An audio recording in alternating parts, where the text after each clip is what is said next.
Magandang araw. Gagawa ako ngayon ng suman kasi nga November 1 daw ngayon.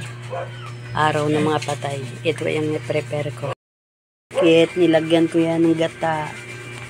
Tapos nilagyan ng asukal saka konting asin.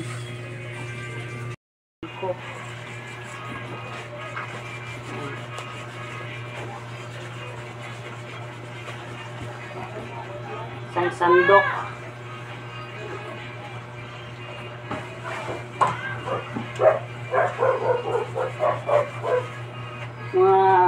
Ano to, matapos at maluto 5 hours o 4 hours dito sa pagpupang kalakasan niya, hindi ang okay.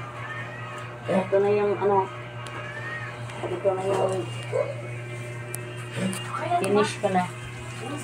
Yan itong paggawa ng ano.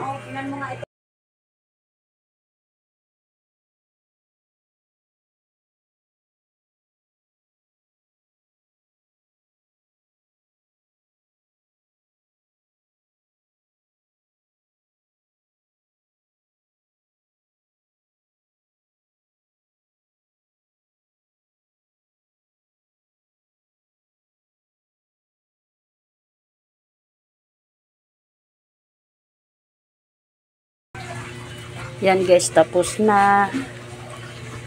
Hindi ko alam kung ilan yung bibilangin ko yun mamaya kung ilan. Daming kalat oh. Nugasan pa yung ano, yung lalagyan niya. Dito ko yan lulutuin sa labas. Masarap kasi yan pag sa uling, kaya sa uling ko isasalang yan. Sakit ang likod ko pagkatapos ng gawa. Ay, nilagay ko na yan dito.